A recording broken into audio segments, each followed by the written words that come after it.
The smoke still rose from the twisted metal that used to be Kepler Station. Commander Marcus Chen stepped carefully through the wreckage, his boots crunching on broken glass and debris. Behind him, his squad of 5 soldiers moved like ghosts through the ruins, their weapons ready. "Sir, we should move faster," whispered Sergeant Torres, checking her scanner. "Those bug ships could come back anytime." Chen nodded but kept walking slowly. The Zephyrians had hit this place hard 3 days ago. The insect-like aliens never left survivors, but Chen had to check. Someone might still be alive under all this mess. Kepler Station had been home to 2,000 people. Now it looked like a junkyard in space. Broken pipes leaked strange colored gases. Emergency lights flickered on and off. The air tasted like metal and fear. Chen had been fighting the Zephyrians for 3 years now. The bug-like creatures were smart, organized, and completely without mercy. They attacked human colonies, took what they wanted, and left nothing behind. Earth's military called them the perfect enemy. No emotions, no individual thinking, just a hive mind focused on conquest. "Contact ahead," called Private Kim from the front. "Looks like..." "Wait, that's weird." Chen moved up to see what Kim had found. There, under a fallen beam, something was making noise. It wasn't human crying, but it sounded close. The sound was high and desperate, like a child calling for help. "Could be a trap," said Torres. "The bugs are smart enough." Chen knelt down and listened. His translator device picked up the sounds and tried to make sense of them. The readout showed patterns that matched distress calls, fear, pain, and something else, loneliness. "Sir, we really need to go," urged Corporal Jackson. "My scanner shows movement in space. Could be their ships." But Chen wasn't listening anymore. He was thinking about Emma, his daughter. She had been only 7 when the Zephyrians first attacked Earth. The memory of her voice calling for Daddy still woke him up at night. She was gone now, like so many others. The crying sound came again, weaker this time. "Help me move this beam," Chen ordered. "Sir, with respect, that's probably a bug under there," said Torres. "We don't save bugs. We kill them." Chen looked at his sergeant. Torres was a good soldier, but she had lost her whole family to the Zephyrians. Her hate was understandable. "That's an order, Sergeant." The team worked together to lift the heavy beam.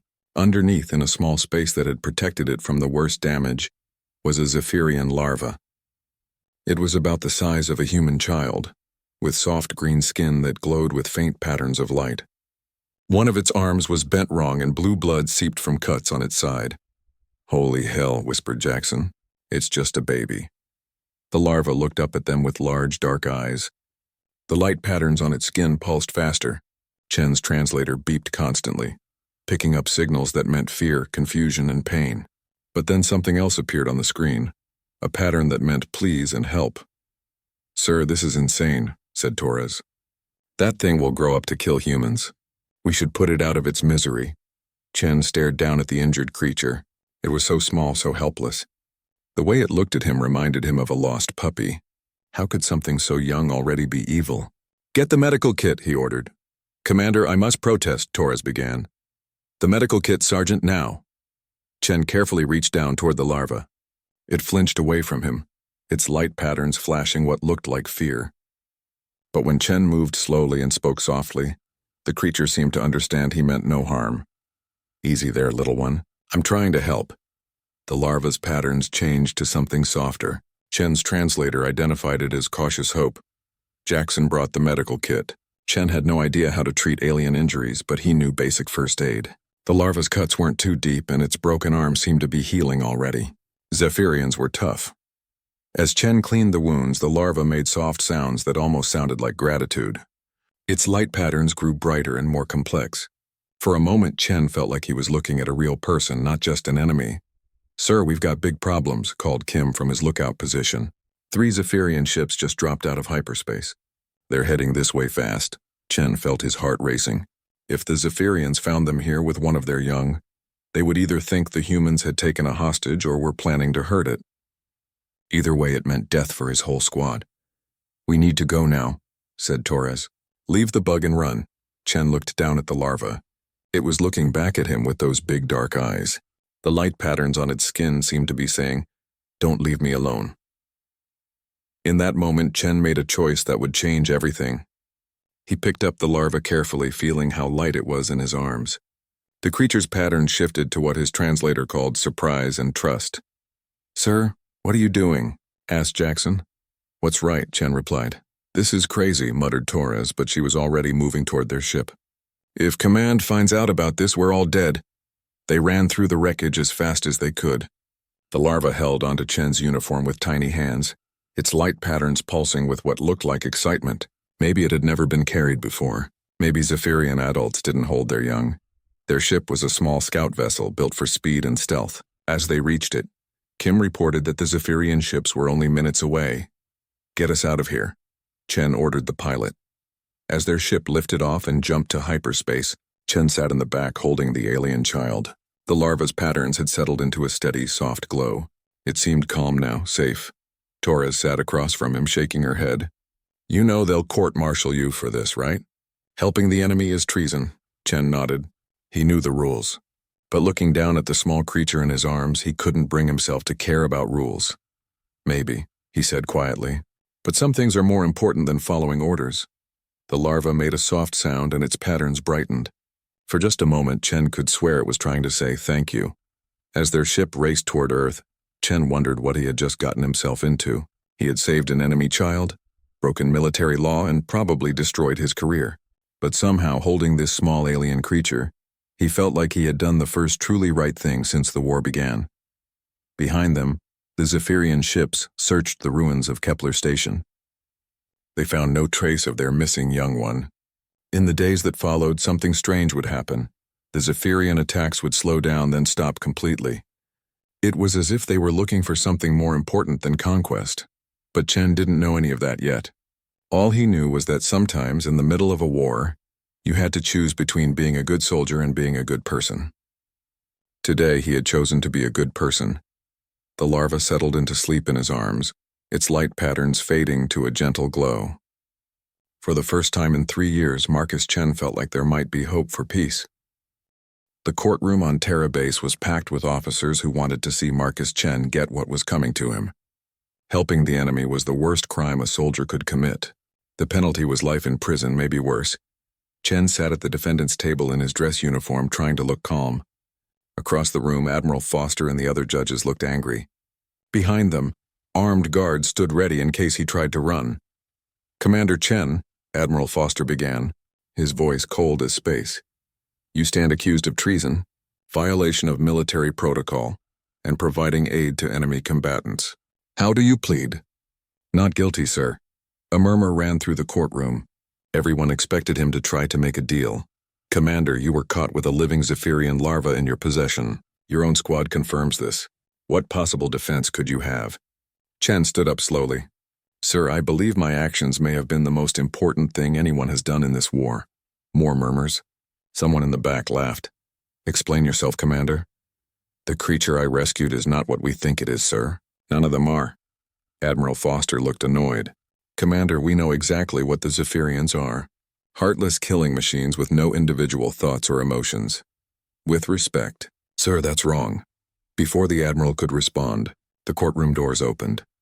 Dr. Sarah Martinez, the base's chief xenobiologist, hurried in carrying a thick folder of papers. Admiral, I'm sorry to interrupt, but you need to see this immediately. Foster looked angry at the interruption. Dr. Martinez, this is a military tribunal, not a science meeting. Sir, this is about the Zephyrian larva. What we've discovered changes everything. Chen felt a spark of hope. For 2 weeks, Dr. Martinez had been studying the creature he'd rescued. The little alien, which the medical staff had nicknamed Spark because of its light patterns, had been cooperating with the tests. Very well, Doctor. Make it quick.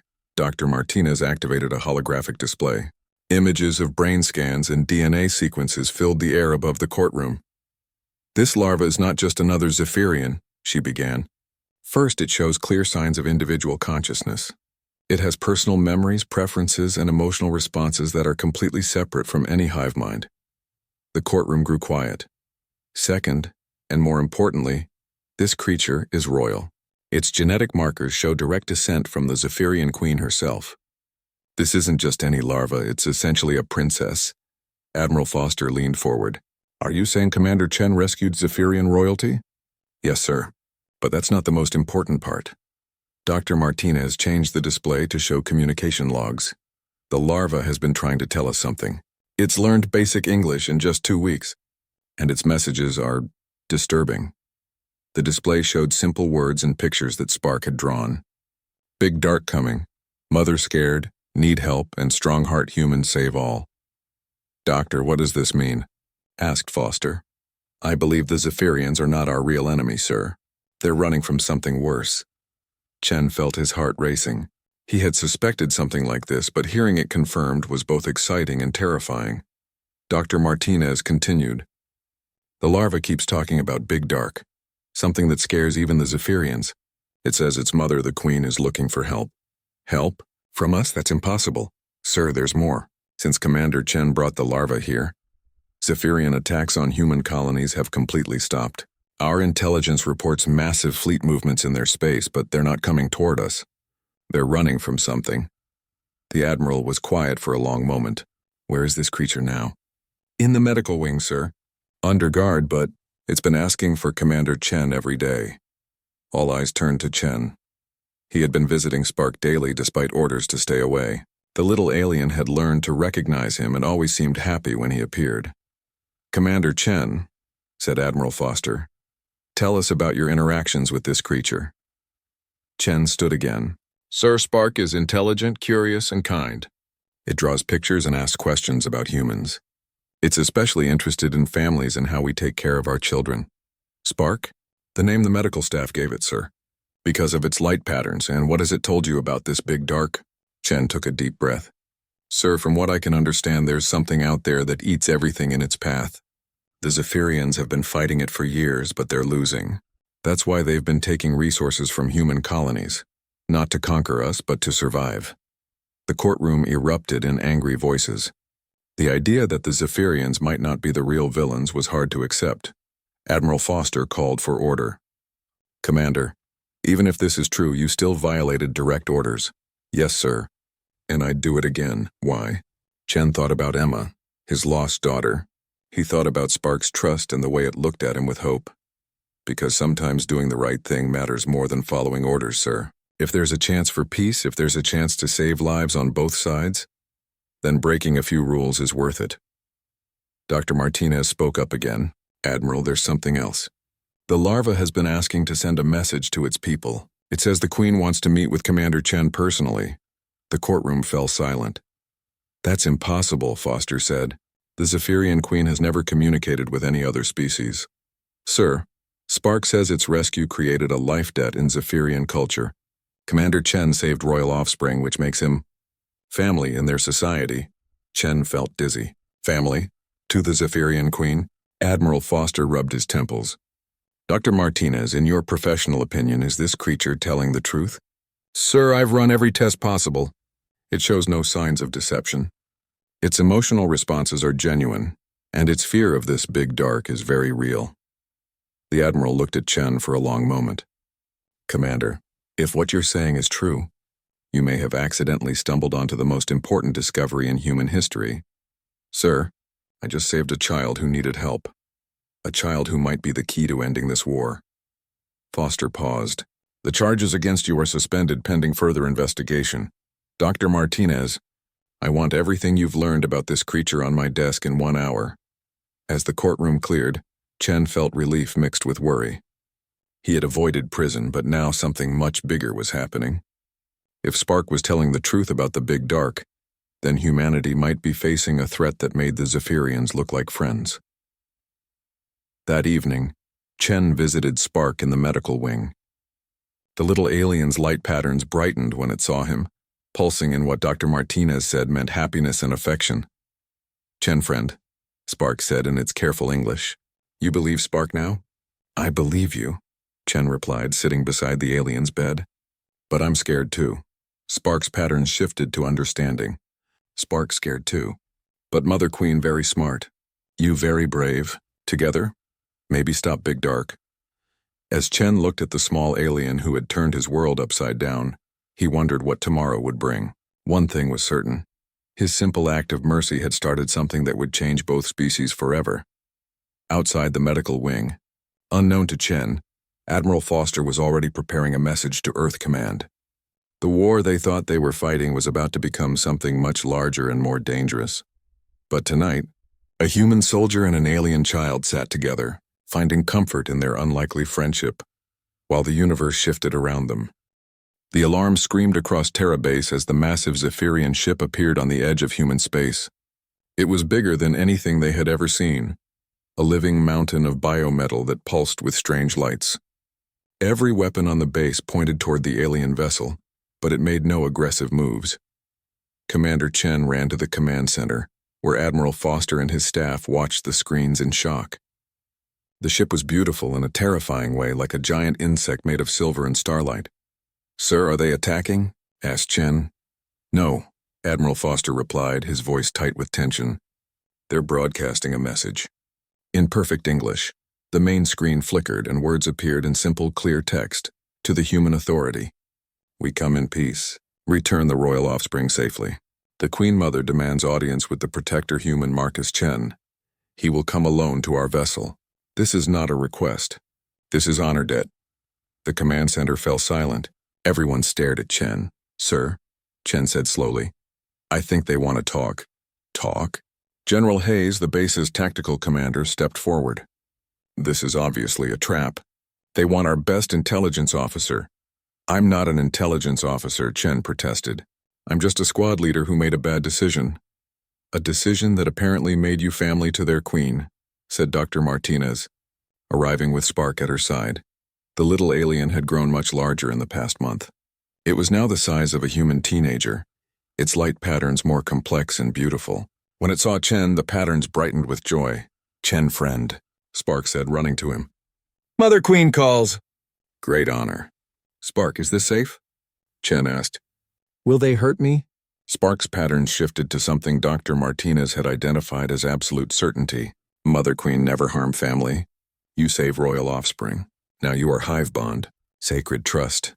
Admiral Foster looked between Chen and Spark. "Commander, I can't order you to go. This could be suicide." Chen knelt down to Spark's level. "Tell me the truth.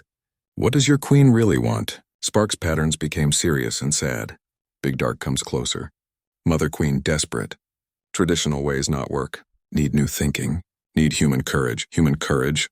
"Zephyrians think together, always same. Humans think alone, make new ideas.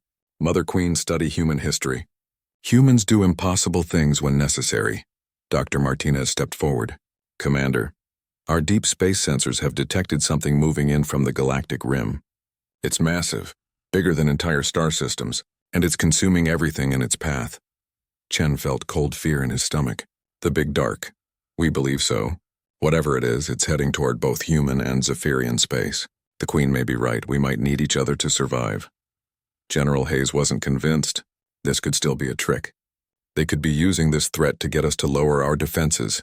Spark's patterns flashed with anger. The first time Chen had seen the alien show such emotion. "No trick. 12 worlds already gone." Spark saw memory sharing from survivors. "Big Dark eats everything, matter, energy, thoughts, souls." The room fell silent at the passion in Spark's voice. "Sir," Chen said to Admiral Foster, "I volunteer to go." "Marcus." "No," said Dr. Martinez. "We don't know what they'll do to you." Chen smiled at her use of his first name. Over the past weeks, many of the base personnel had become fond of Spark, and by extension more trusting of Chen. "Doc, if there's even a chance this could prevent a bigger war, I have to try." Spark tugged on Chen's uniform. "Chen, friend, Spark comes too. Help translate. Help Mother Queen understand human think." "Absolutely not," said Admiral Foster. "You're too valuable." "Sir," Chen said, "Spark might be our only hope of making this work. The Queen trusts it, and it understands both cultures now." Admiral Foster looked around the room at his advisors. They were scared, and Chen couldn't blame them. Humanity had been fighting for survival for 3 years.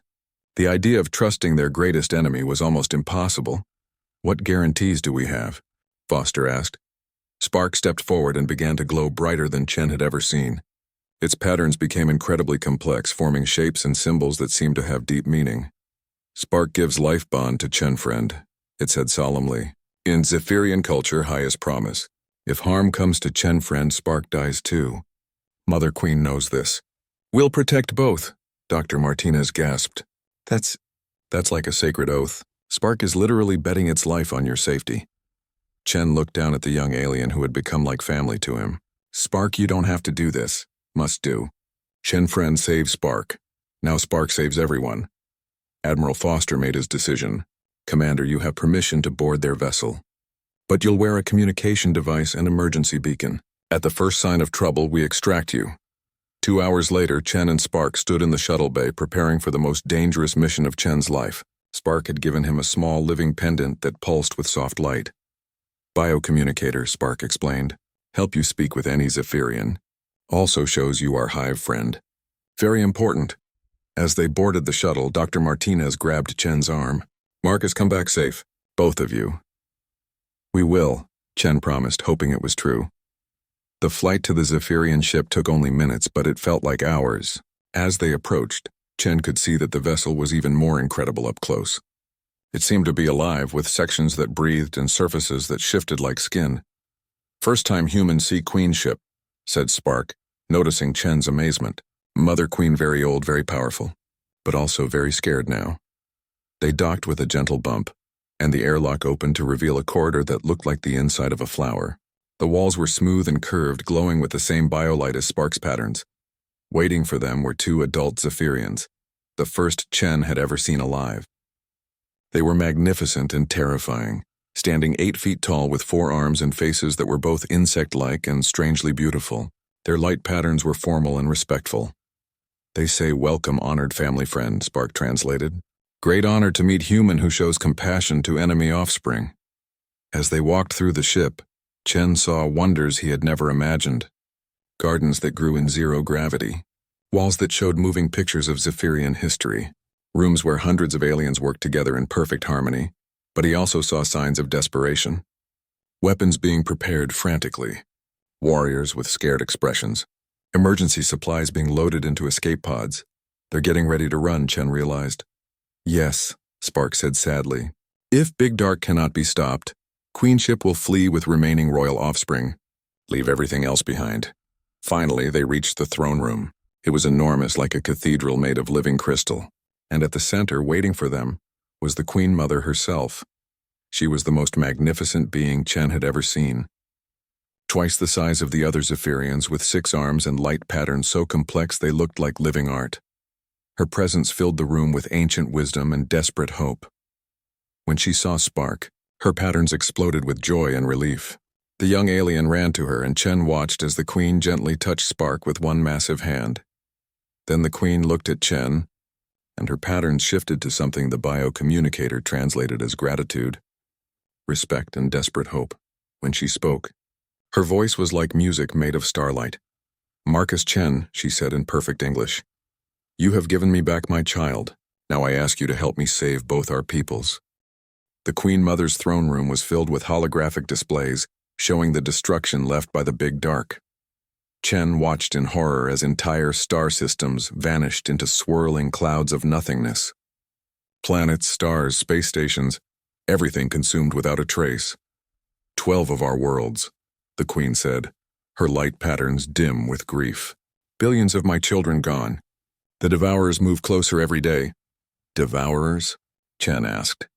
Spark moved closer to translate, though the Queen's English was surprisingly good. Ancient enemy from outside our galaxy. They eat everything. Matter, energy, even thoughts and memories. Nothing stops them. The Queen gestured to another display showing Zephyrian fleets in battle. Chen watched massive bioships firing every weapon they had at strange dark shapes that seemed to absorb the attacks and grow stronger. Our traditional tactics are useless, the Queen continued. We fight as one mind with perfect coordination. But the Devourers adapt to everything we do. They learn our patterns and counter them instantly. Chen studied the battle recordings. The Zephyrian strategy was beautiful to watch. Thousands of ships moving like a single organism, every action perfectly timed. But the dark enemy shapes flowed around their attacks like water, striking at weak points with impossible precision. You need chaos, Chen said suddenly. The Queen's patterns flickered with confusion. Chaos? Your biggest strength is also your weakness. You're too organized, too predictable. The Devourers can read your group mind and know what you'll do next. Spark's eyes widened with understanding. Human think. Humans fight different. Chen nodded, warming to the idea. We're terrible at coordination compared to you, but that makes us unpredictable. In our battles, individual soldiers make split-second decisions that change everything. No plan survives contact with humans because we improvise constantly. The Queen was quiet for a long moment, her patterns cycling through complex thoughts. You propose an alliance. Human unpredictability combined with Zephyrian unity. More than that, Chen said. A true partnership. Not just military but cultural. We need to understand each other completely. Understanding requires trust, the Queen replied. Your people fear us. They see us as monsters. Chen thought about his own journey from hatred to friendship with Spark. Fear comes from not knowing. When I first saw Spark, I almost left it to die. But when I looked closer, I saw a child who needed help. Maybe our people need to look closer too.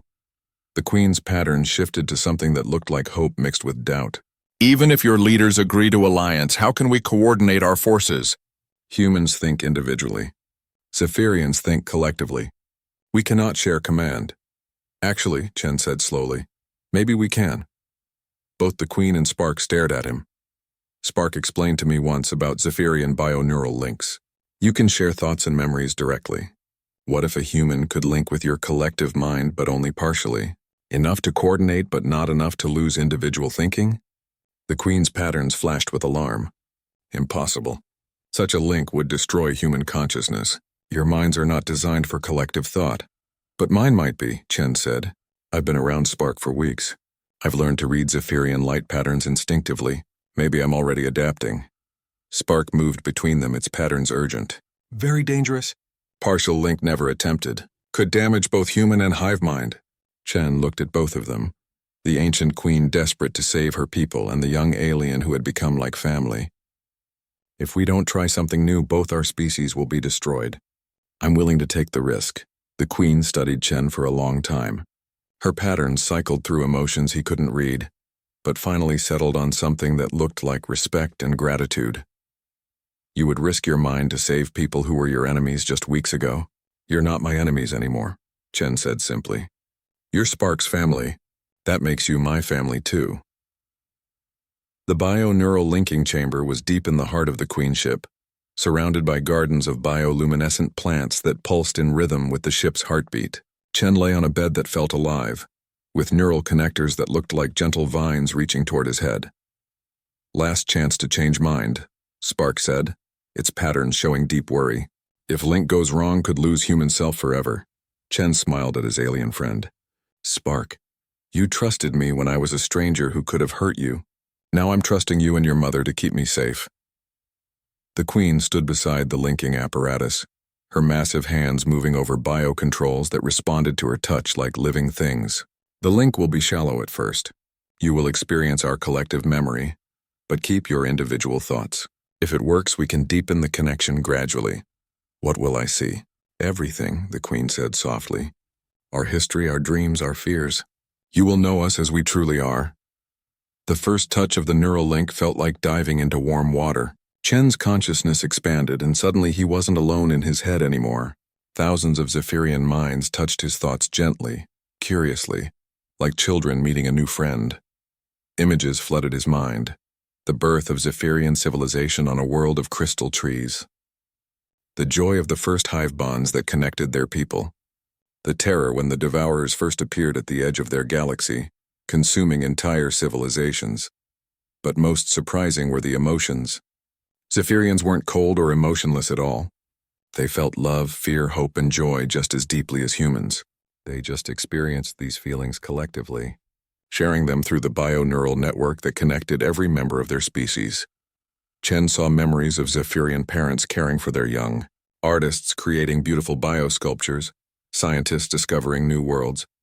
He felt their confusion and pain when they first encountered humans, a species that seemed to have no empathy because they couldn't share thoughts directly. You think we're monsters too? Chen realized. The Queen's mental voice was gentle in his mind. We thought you were broken Zephyrians, beings cut off from the collective, alone and angry because of your isolation. We attacked your colonies not from hatred but from pity. We thought we were putting you out of your misery. Both our species got it completely wrong. Yes, we are not so different. We both love our children, protect our families, dream of peace. We simply express these feelings in different ways. As the link deepened, Chen began to understand how Zephyrian tactical coordination worked. Every warrior was connected to every other, sharing sensory data and tactical information instantly. It was beautiful and efficient, but also predictable. I can see why the Devourers always win, Chen said. You fight like a single organism, but they can read that organism's mind. Yes, they consume thought itself, learning our patterns and predicting our moves. Chen felt an idea forming, not just his own thought, but a combination of human intuition and Zephyrian knowledge. What if we created hybrid units? Human officers giving unpredictable orders to Zephyrian troops who could execute them perfectly? The Queen's excitement rippled through the link. Chaos and order combined. Random human decisions implemented with collective precision. More than that, Chen continued, his mind racing with possibilities. What if we taught some Zephyrians to think individually, while some humans learned to link with the collective? We could create entirely new forms of tactics. Through the neural link, Chen felt the Queen's amazement. In her long life, she had never imagined such cooperation between species. You would truly share your minds with us, trust us with your thoughts and memories? Chen thought about Spark, about Dr. Martinez's kindness, about all the humans and Zephyrians who could live in peace if this worked. Trust has to start somewhere, he said. It might as well start with us. As the link stabilized, Chen felt something unprecedented happening. Human imagination merged with Zephyrian knowledge. Individual creativity combined with collective wisdom. For the first time in galactic history, two completely different forms of consciousness were working together as equals. The Queen's patterns blazed with hope. We will contact your leaders, propose formal alliance. But first we must test our new tactics against the Devourers. Chen nodded, feeling both excited and terrified. Through the neural link, he could sense the approaching darkness that threatened both their peoples. But he could also feel something else, the combined strength of two species finally working together. When do we start? He asked. The Queen's light pattern shifted to something that looked like a smile. Immediately. Welcome to the hive, Marcus Chen. Welcome to the family. The combined fleet looked like nothing the galaxy had ever seen. Human ships flew alongside Zephyrian biovessels, their different technologies creating a beautiful and strange sight against the stars. Chen stood on the bridge of the hybrid command ship, half human metal and half living Zephyrian biomatter, feeling the neural link pulse with the thoughts of both species. Contact in 30 minutes, reported Lieutenant Torres, who had volunteered to learn basic Zephyrian communication patterns. Beside her, a young Zephyrian warrior named Brightwing translated her words into light patterns for the collective. Chen felt the nervousness of both crews through the neural link. Humans and Zephyrians had been enemies for 3 years. Now they were betting everything on their ability to work together against an enemy neither could face alone. The Meridian Nebula stretched out before them, its charged particles glowing in brilliant colors. It was the perfect place for their stand. The energy fields would disrupt the Devourer's ability to phase in and out of normal space. Sir, called Dr. Martinez from the science station, deep space sensors are picking up the enemy approach. It's massive. The main screen showed what was coming toward them. The Devourers weren't ships in any normal sense. They were living darkness, creatures of pure energy and hunger that existed partially outside normal reality. Some were as large as space stations, others the size of entire moons. They moved through space like a swarm of cosmic predators, consuming everything in their path. Chen felt fear ripple through both the human and Zephyrian crews.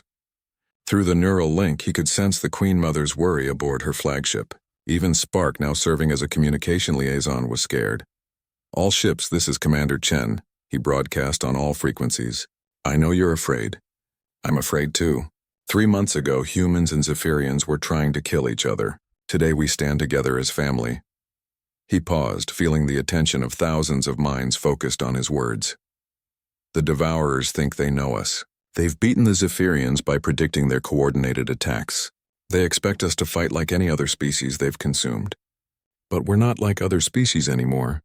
We're something new. Through the neural link, Chen felt the crews beginning to believe. Remember your training. Humans, trust your Zephyrian partners to execute your crazy ideas perfectly. Zephyrians, trust your human partners to surprise you with tactics that make no sense until they work. Today we teach the universe that cooperation is stronger than consumption. The first wave of devourers emerged from hyperspace like a tide of living shadow. They moved with horrible beauty, flowing around the nebula's energy fields and heading straight for the Allied fleet. All ships, execute Pattern Alpha, Chen ordered. What happened next would have been impossible for either species alone. Human captains gave seemingly random orders.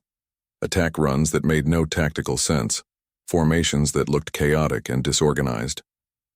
But Zephyrian coordination turned these random commands into precise reality. Ships that seemed scattered suddenly came together in perfect strike formations. Attacks that looked suicidal became brilliant tactical maneuvers. The Devourers, expecting predictable patterns, found themselves facing something they had never encountered: organized chaos. Every time they adapted to one tactic, the humans would change to something completely different, executed with Zephyrian precision. Chen felt the joy of success through the neural link as the first wave of Devourers was driven back. But he also felt the Queen's worry. More waves were coming, each larger than the last. Second wave incoming, Torres reported. They're adapting faster than expected. Chen watched the screens as new Devourers approached, these ones moving differently, trying to counter the Allied tactics. But something else was happening too. Through the neural link, he was beginning to understand something about their enemy. Wait, he said suddenly. Martinez, scan the Devourers for neural activity. Sir? Just do it. The science officer ran her scans and the results appeared on screen. Chen stared at the data, hardly believing what he saw. They're not evil, he whispered. The bridge fell silent. Sir? Asked Torres. Chen turned to face his crew, human and Zephyrian alike.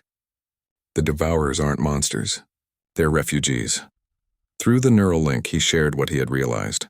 The Devourers' consumption wasn't malicious, it was desperate. They were fleeing the death of their own universe, consuming matter and energy because it was the only way they knew to survive. They're scared, Chen said. Just like we've been scared. Just like the Zephyrians have been scared. Sparks' light patterns flashed with understanding. Chen, friend, right. Devourers not choose to consume. Must consume or die. The Queen Mother's voice came through the neural link, filled with ancient sadness. If this is true, then we have all been fighting the wrong battle. Chen made a decision that went against every military instinct he had. All ships cease fire, sir. Torres looked shocked. Cease fire. Open all communication channels. Commander, this is suicide, protested Captain Williams from one of the human cruisers. No, Chen said quietly. This is hope. He activated the ship's communication array, broadcasting on every frequency the Devourers might use. Through the neural link, he felt the Queen Mother doing the same, sending bio-neural signals into space. To the beings you call Devourers, Chen said, his voice carrying across the stars. We know you're hungry. We know you're scared. We know you're far from home and fighting to survive. The enemy fleet stopped advancing, their dark forms hovering in space as if listening. We're not here to fight you, Chen continued. We're here to offer you something different, something you've never had before. He paused, feeling the attention of every being in the system focused on his words. We offer you friendship. We offer you willing cooperation instead of forced consumption. We offer you a place in our galaxy where you can exist without destroying others. For a long moment, nothing happened. Then slowly, one of the largest Devourers began to change. Its dark form shifted, becoming less threatening, more curious. Through the neural link, Chen felt something impossible. Communication from a being older than stars. The voice that came through the ship's speakers was like the echo of dying galaxies, ancient beyond measure and filled with unimaginable loneliness. You offer willing. Sharing? Chen felt tears on his face. Yes, we offer choice instead of hunger. We offer cooperation instead of consumption. We have forgotten choice. Have consumed for so long to survive. Through the neural link, Chen shared his memories with the ancient being, Spark's rescue, the growing friendship between humans and Zephyrians, the joy of cooperation instead of conflict. The Devourer's response was like a sob made of starlight. So long, alone, so hungry. Thought, no other way. There is another way, the Queen Mother added, her bio-neural signals carrying the warmth of the Zephyrian collective. There is family. There is sharing freely given. What happened next would be remembered forever in the history of three species. The lead devourer, ancient and vast, reached out with tendrils of pure energy, not to consume, but to gently touch the allied fleet. For the first time in eons, it experienced willing contact instead of forced feeding. The sensation was overwhelming. Through the neural link, Chen felt the devourer's amazement at voluntary cooperation, its joy at finally finding others who chose to share instead of being consumed. We accept your offer, the ancient voice said. We will learn new ways. One by one, the other devourers changed their forms, becoming less threatening, more curious. They had spent so long consuming out of desperate necessity that they had forgotten any other way to exist. The battle that everyone expected never came. Instead, the Meridian Nebula became the site of the first three-species alliance in galactic history. Humans provided creativity and adaptability. Zephyrians offered coordination and unity, and the Devourers contributed ancient knowledge and abilities beyond imagination. Chen stood on the bridge of his hybrid ship, watching as former enemies worked together to establish the first joint colony in the galaxy's dark matter regions. The Devourers would finally have a home where they could exist without harming others, while humans and Zephyrians would learn from beings who remembered the birth of stars. Spark, now grown into a beautiful young adult, stood beside him. Its light patterns showed joy mixed with wonder. Chen-friend did impossible things, Spark said. Made enemies and a family. Chen smiled, feeling the contentment of both species through the neural link. Sometimes the greatest victory comes from choosing to understand instead of choosing to fight. Through the view screen, he could see human children and Zephyrian younglings playing together on the new colony world, while ancient devourers watched protectively, finally at peace after eons of hunger.